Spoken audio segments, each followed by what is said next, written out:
अस्सलामुअलैकुम। Of camera stories के एक न्यू एपिसोड के साथ मैं हूं Mazhar Malik. Thank you so much and love you so much. ये पीछे जो मेरे आपको शोर सुनाई दे रहा है, ये फुटबॉल मैच दुबई में बहुत सारे लोग एक जगह पे बैठे देख रहे हैं और कुछ ऐसा होता है तो उसके बाद खुशी से इस तरह की आवाज़ आती है।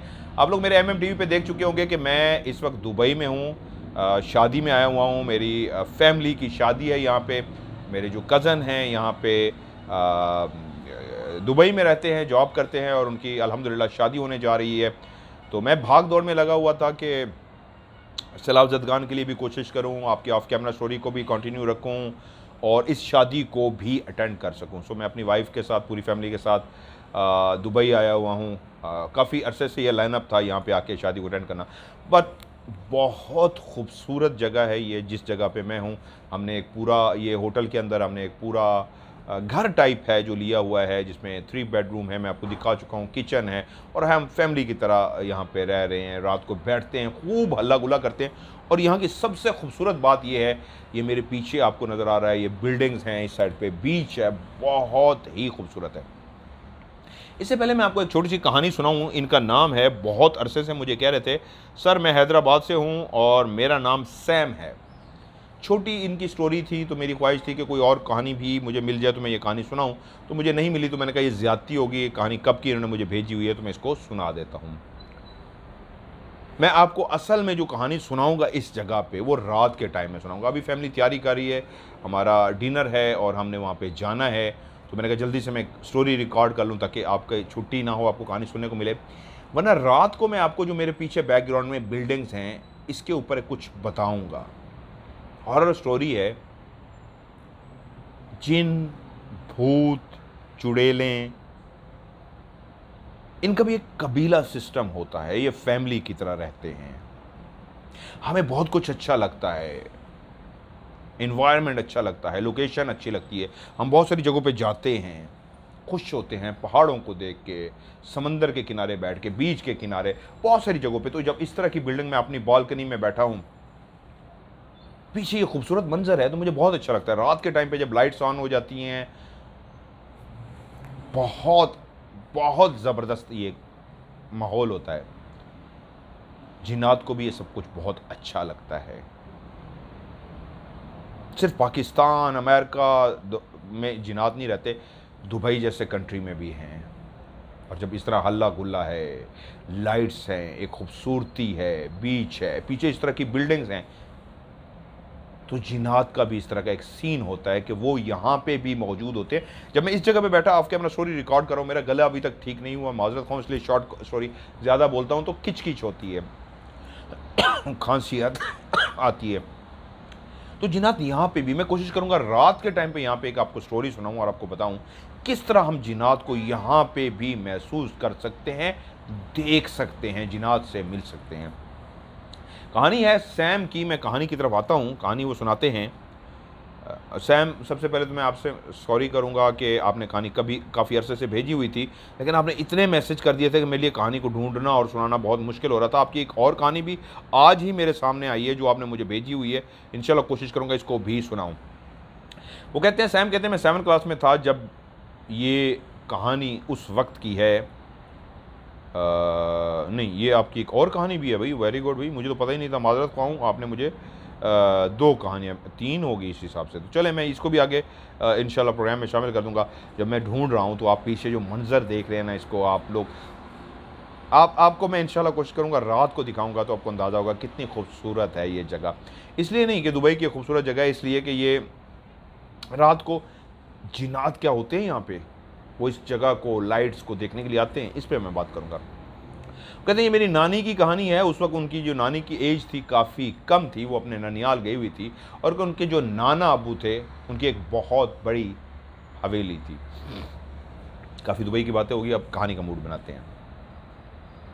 उनकी एक बहुत बड़ी हवेली थी, शिकार का वो शौक़ रखते थे। नानी जब वहाँ जाती अपने अब्बा के घर तो बहुत खुश होती थी। उन्होंने जगह भी लिखी हुई है, मैं चाहूँगा वो मैं जगह भी पढ़ दूँ। अच्छा, आपने सैम मेंशन नहीं किया कि जगह रियल लेनी है नहीं, ये बता दिया करें। और जगह है होशन होशंगाबाद भोपाल के पास है, ठीक है, ये उनकी रियल जगह है। तो नानी की वहाँ पे हवेली थी, बहुत बड़ी हवेली। नानी वहाँ पे रह रही थी और वो एक ज़बरदस्त मोहब्बत भरी हवेली थी। ना सिर्फ बहुत बड़ी थी बल्कि उस तरह नाना अबू का दिल भी बहुत बड़ा था। उस हवेली में जितने भी मुलाजिम थे उनका बहुत ख्याल रखा जाता था। नाना अबू बहुत रहम दिल थे और नानी भी ऐसी ही थी, बहुत प्यार करने वाली, बहुत केयर करने वाली, बहुत खिदमत करने वाली। उस हवेली के सामने एक घर था जिसमें 4 से 5 लोग रहते थे। वहाँ पे एक बूढ़ी खातून थी जिनको सब प्यार से, मैं उनका उन्होंने नाम लिखा है, वो नाम भी मैं देख लूँ। उनका नाम है, माजरत ख्वाह हूँ, भागते दौड़ते मैं कहानी रिकॉर्ड करने जा रहा हूँ तो इसलिए ये चीज़ें जो हैं, कहाँ गया भाई नाम। आज चलें, इसकी मुझे थोड़ी सी माफ़ी दे दीजिएगा कि आज 5 लोग रहते थे और कहाँ गया भाई, मुझे क्यों नहीं मिल रहा। चांद खाला, या उनको सब प्यार से चांद खाला कहते थे।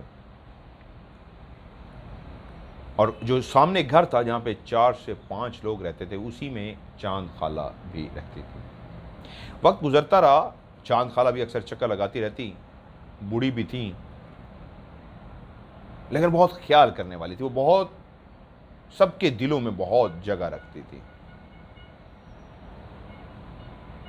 ये तकरीबन रात के कोई 12 बजे का टाइम था कि सब लोग अपने अपने कमरों में गहरी नींद सो गए। आज भी सबने टाइम पे रात को अपना खाना खाया था,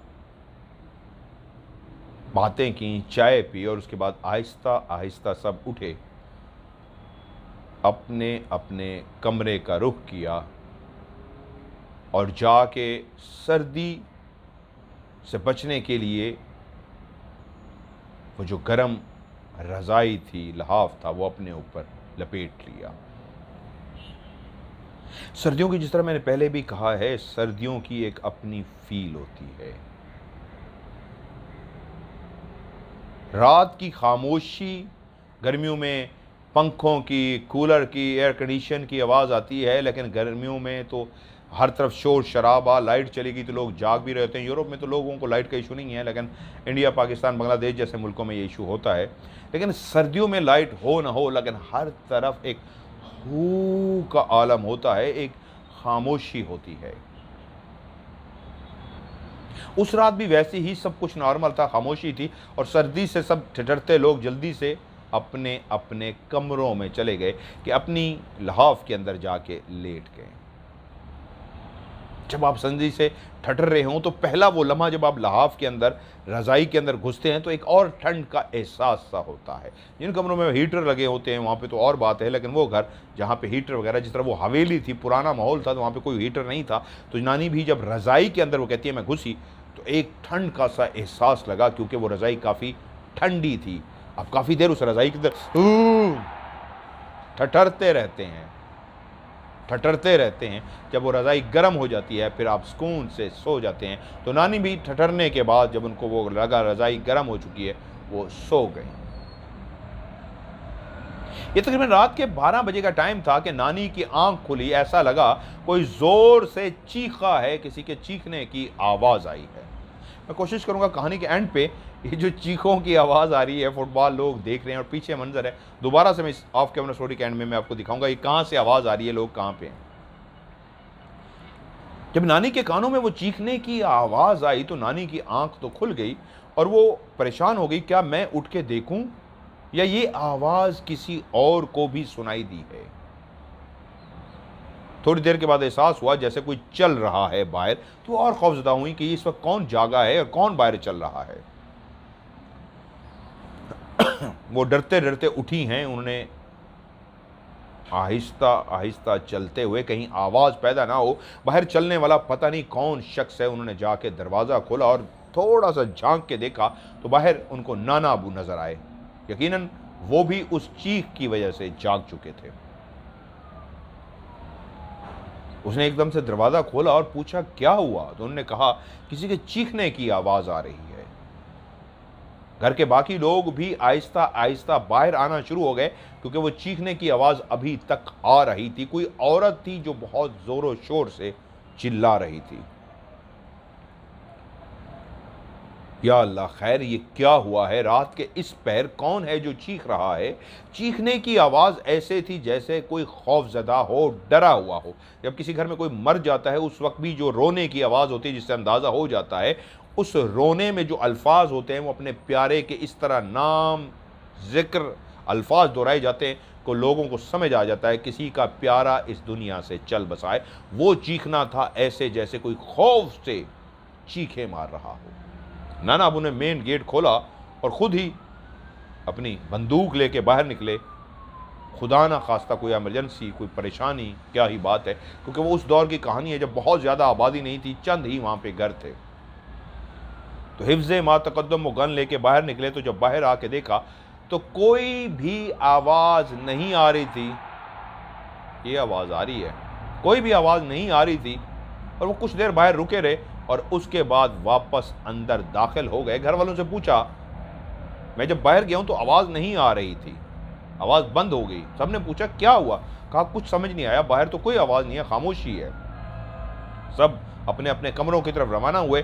नानी भी वापस अपने उस बिस्तर में आके लेटी ही थी और शायद नाना भी जाके अभी वहाँ पे लेटे ही थे। ये जो नानी है ये सैम की नानी है और वो जो नाना है वो उस खातून जिसकी मैं कहानी सुनाने जा रहा हूँ वो उनके नाना थे। वो भी अभी नाना अपने कमरे में दाखिल ही शायद हुए थे कि वहीं पे दोबारा से चीखने की आवाज़ें स्टार्ट हो गई।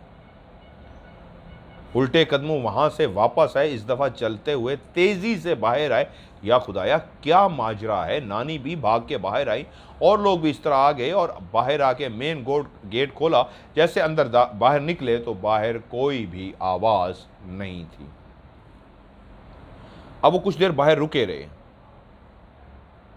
कहाँ गई वो आवाज़? जो अभी आवाज़ आई थी वो आवाज़ एक ऐसी चीखने की आवाज़ थी जो उस रात के वीराने को, उस रात की तारीकी को चीरती हुई उनके कानों तक आ रही थी और सबको डरा रही थी। चीखने वाली औरत जो थी वो बहुत डरी घबराई हुई थी।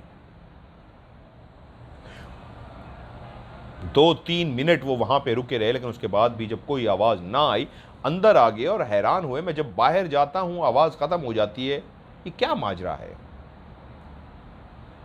अब दोबारा अपने कमरे की तरफ चल पड़े और नानी भी अपने कमरे की तरफ और बाकी लोग भी जो बाहर निकले थे अपने अपने कमरों की तरफ जाने लगे। अभी कुछ रास्ता ही तय किया था कि फिर से चीखने की आवाज़ आई। तेज़ी से वो बाहर की तरफ नहीं गए, वहीं पे रुक गए कि आया आवाज़ अभी रुक जाती है या क्या होता है। खड़े होकर सुनते रहे तो अंदाज़ा हुआ आवाज़ मुसलसल आ रही है और देखा जब इस दफ़ा आवाज़ ज़्यादा है, ड्यूरेशन ज़्यादा है। पहले अगर 10 सेकंड, 15 सेकंड, 30 सेकंड के लिए थी तो अब तो मिनट से भी एक मिनट से भी ऊपर हो गया है, आवाज़ आ रही है। तो फिर बाहर निकले, लेकिन जैसे ही बाहर गए आवाज़ बंद हो गई। 5-6 दफ़ा ऐसे किया तो वो परेशान हो गए, ये माजरा क्या है? मैं जैसे बाहर निकलता हूँ आवाज़ बंद होती है, अंदर आता हूँ तो क्लियर आवाज़ होती है। तो नानी से, घर के बाकी लोगों से पूछा क्या तुम लोगों ने भी आवाज़ सुनी है? तो सब ने कहा जी हम सब ने आवाज़ सुनी है। तो फिर क्या माजरा है? जब 5-6 दफ़ा ऐसा हो सका तो वो परेशान हुए और घर से बाहर निकले, उस घर की तरफ रवाना हुए जहाँ पे एक उसी ही गाँव का एक शख्स रहता था जो इन चीज़ों को जानता था, अमलियात वगैरह जानता था। उससे दम दरूद कराने के लिए सब जानते थे, कारी साहब उनको कहते थे। जाके कारी साहब का दरवाज़ा खटखटाया। कारी साहब भी शायद उन चीखों की वजह से जाग चुके थे। बुलाया और उनको पूछा, कारी साहब आप जाग रहे थे? उन्होंने कहा जी मुझे भी चीखों की आवाज़ें आ रही हैं। उन्होंने कहा ये क्या माजरा है, आपको क्या समझ है? उसने कहा मैं खुद परेशान हूँ, ऐसा क्यों हो रहा है? मैं इसको पढ़ाई करके चेक करने की कोशिश करता हूँ और आपको बताता हूँ ऐसा क्यों है। तो नाना अबू ने कहा मैं अपने घर की तरफ रवाना हूँ तो मेरे घर की तरफ आ जाओ। उसने कहा मैं हजूर तशरीफ़ लाता हूँ। कहानी सुनाना बहुत मुश्किल है, मेरे लिए माफ़ कीजिएगा। खिच होती है, गला बहुत ख़राब था, कुछ बेहतर हुआ है, इसलिए बार बार माजरत ख्वाह हूँ। जैसी भाग दौड़ में मैं सुना ज़रूर रहा हूँ। वापस आए, घर में दाखिल हुए तो थोड़ी देर के बाद वो कारी साहब भी आ गए। उन्होंने कहा, कारी साहब, मुझे जो पता लगा है, आपके घर के सामने जो घर है वहाँ पे कोई खातून है जिसके साथ कोई माजरा है। मैं उस खातून को नहीं जानता कौन है, बहुत सारी ख़वातीन हैं, उसमें से किस खातून के साथ है, लेकिन इस घर से ये आवाज़ें आ रही। कारी साहब भी हवेली में रुक के इंतज़ार करते रहे कि चीखने की आवाज़ आई, लेकिन कोई भी आप दोबारा आवाज़ नहीं आई। सुबह हुई और पता किया कि रात इस घर से आवाज़ें आ रही थी। क्या माजरा था, तो पता लगा चांद खाला के ऊपर किसी चीज़ का साया हो चुका है। गुजरात चीखने की आवाज़ थी, वो चांद खाला की थी, जो सबकी दिलों में जगह बनाए हुए थी। सब जो चांद खाला से प्यार करते थे, उनके अंदर एक आसेब आ गया है, और उस आसेब की जब हाजिरी होती है तो खाला चीखें मारती हैं, और पहली दफ़ा वो आसेब उनके अंदर आया था। अब नाना वो ने बात सुन ली, उनकी ख्वाहिश थी कि वो इस मामले में उनकी मदद कर सके, लेकिन जब तक वो खुद ना कहते वो आगे नहीं बढ़ सकते, तो इंतज़ार में थे वो आए, उनके पास कोई मौका आए तो वो उनकी मदद कर सके।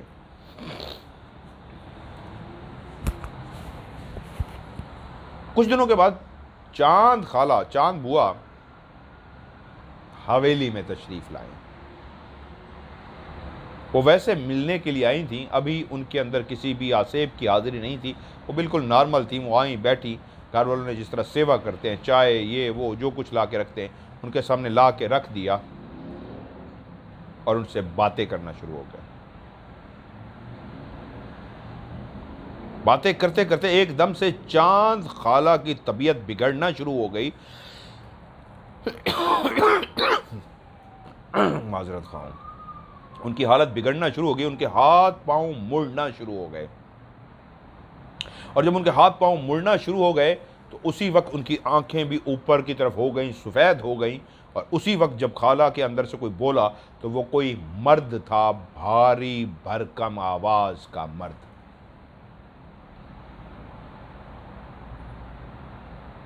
उस वक्त घर में नाना अबू भी मौजूद थे, नानी भी मौजूद थी। नानी उस वक्त उनके सामने बैठी हुई थी। फौरी तौर पे उन्होंने कुरान मजीद की तिलावत करनी शुरू कर दी। जैसे जैसे वो तिलावत करती गई, खाला की चीखें बढ़ती गईं, यहाँ तक कि चीखें बढ़ती गईं। वो जो अंदर से बोल रहा था वो शदीद गुस्से में आता गया, यहाँ तक कि खाला खड़े खड़े धड़म से गिरी ज़मीन पे और बेहोश हो गई। उसी वक्त नाना अबू ने मुलाजिम को भेजा कि भाग के कारी साहब को बुला के लाओ। कारी साहब को बुला के लाए तो कारी साहब ने देखा चांद खाला ज़मीन पे बेहोश पड़ी है।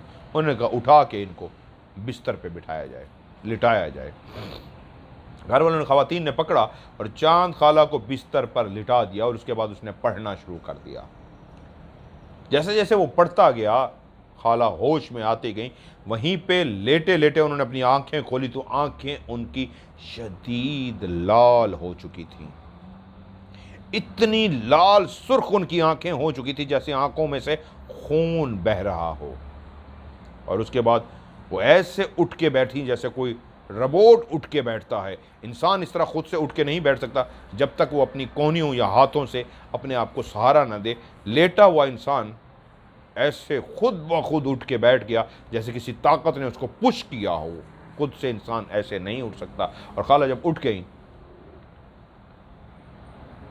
तो उसी कारी की तरफ देखना शुरू हो गई, उन्हीं सुर्ख आंखों के साथ। कारी साहब पढ़ते रहे, उसके बाद बोले, बोल, कौन है तू? और चांद खाला के अंदर से आवाज़ आई, तू बोल, तू क्या चाहता है? मुझे तूने क्यों बुलाया है? कारी साहब उस आवाज़ को सुन के एकदम से समझ गए ये जो भी है बहुत ताकतवर है। कारी साहब ने फिर से पढ़ना शुरू कर दिया। वो पढ़ रहे थे तो वो फिर गुस्से में बोला, बस कर, चुप हो जा। तुझे मेरी ताकत का अंदाजा हो चुका है कि मैं कौन हूं और कितना ताकतवर हूं। कारी साहब रुक गए। वो चांद खाला एक बूढ़ी सी खातून सामने बैठी थी जिसकी आंखें लाल सुर्ख थीं। एक गरजदार किसी मर्द की अंदर आवाज आ रही थी जिसका बोलना इतना गरजदार था, रुक जा। सब सहमे हुए थे। एक नाना अब्बू थे जो दिलेरी के साथ खड़े हुए थे और नानी भी। कारी साहब बोले, क्यों कब्जे में कर लिया है तूने इस बुजुर्ग खातून को, छोड़ दे इनको। तो वो जिन बोला, इसने बहुत बड़ी गलती कर दी है, अब मैं इसको नहीं छोड़ूंगा। तो कारी साहब बोले, तुम्हें इसको छोड़ना पड़ेगा। ये एक इंसान है, मट्टी की बनी है, तुम आग के बने हो। मट्टी और आग का मिलाप नहीं हो सकता, ये जल के भस्म हो जाएगी। मट्टी आग को बर्दाश्त नहीं कर सकती। मुझे पता है तुम एक ताकतवर जिन हो और इस बशर से ऐसी कोई गलती हो गई है जिसको तुम माफ ही नहीं करना चाहते, तो बताओ क्या किया है इसने। तो वो जिन बोला, मैं तुम्हारी हवेली के पीछे वो जो दरख्त है वहां पे रहता हूं। ये रात को अपने बाल खोल के और तेज खुशबू लगा के अकेली उस दरख्त के पास आ गई थी। इसको नहीं पता कि रात को खुशबू लगा के और बाल खोल के इस तरह वीराने में नहीं जाना चाहिए, तो ये वहां पे क्यों आई। बस मेरा दिल आ गया इस पे और मुझे गुस्सा आ गया इस पे। कारी साहब बोले, ये कैसी बात कर रहे हो, कहाँ दिल आ गया, कहाँ गुस्सा आ गया। या तो गुस्सा आता है या दिल आ जाता है, प्यार हो जाता है। उसने कहा, इसने बाल खोले हुए थे, इसमें खुशबू लगाई हुई थी। गुस्सा इस बात पे आया, इसको ऐसा नहीं करना चाहिए था, और प्यार इस बात पे आई, ये मुझे अच्छी लगी, अब मैं इसके साथ रहूंगा। कारी साहब ने कहा, तुम्हें पता है मेरे पास कितनी ताकत है, मैं तुम्हारी ताकत का अंदाजा लगा चुका हूं, लेकिन एक बात तुमसे कहना चाहूंगा। ये बशर है, इसको छोड़ दो, नहीं तो अगर तुम ताकतवर हो तो मेरे पास भी अल्लाह का कलाम है, मेरे पास भी ताकत है। बेहतर यही है कि मैं दोबारा से अल्लाह का कलाम पढ़ना शुरू करूं, इसको छोड़ दो। जिन कुछ देर के लिए खामोश हो गया। उसके बाद जैसे ही कारी साहब पढ़ने लगे तो उस जिन ने कहा, रुक जाओ, रुक जाओ, पहली और आखिरी दफा इसको माफी दे रहा हूं कि आज के बाद ये औरत रात के टाइम खुशबू लगा के अपने बाल खोल के कभी भी इसको कहना दोबारा उस दरख्त की तरफ मत आए, और अगर इसने ऐसा किया तो याद रखना फिर जिंदगी में कभी इसको माफी नहीं दूंगा। मुझे पता है तुम अल्लाह के नेक बंदे हो, तुम्हारे पास कलाम है, मैं उससे डर नहीं रहा, लेकिन हाँ मैंने गुस्से में ऐसा किया और मेरा दिल भी इस पे आ गया, लेकिन मैं इसको आज माफ़ करने जा रहा हूँ, छोड़ने जा रहा हूँ। लेकिन ये तुम भी मेरे साथ वादा करो और इसको कहना दोबारा ऐसी हरकत ना करे, वरना चाहे तुम कुछ भी कर लोगे, मैं इसको जला डालूंगा, मैं इसको भस्म कर दूंगा, मैं इसका जिस्म आज़ाद नहीं करूँगा। अब इस शर्त पे जाऊंगा, 12 चावलों की बिरयानी की देगें पका के 12 देगें उस दरख्त के नीचे रात को रखाओ, सुबह खाली देगें मिलेंगी, अपनी उठा लेना, तो मैं जाने को तैयार हूं, वरना नहीं छोड़ूंगा। तो कारी साहब ने कहा, मैं इस बात को तस्लीम करता हूं, ये गरीब, क्योंकि नाना अबू ने इशारा कर दिया था अपनी तरफ से कि कह दो हाँ ठीक है मैं दे दूंगा, तो उन्होंने कहा मिल जाएंगे तुम्हें देगें। तो उसने कहा ठीक है, हट जाओ, मैं जा रहा हूं। आगे जो लोग भी थे, कारी साहब ने इशारा किया हट जाए, और वो जैसे ही निकला तो सामने वाला दरवाज़ा इतनी जोर से नीचे ज़मीन पे गिरा जैसे किसने उसको तोड़ दिया हो, और ये इस बात का इशारा था कि वो बहुत ही ताकतवर जिन है, दरवाज़ा तोड़ता हुआ बाहर निकल गया।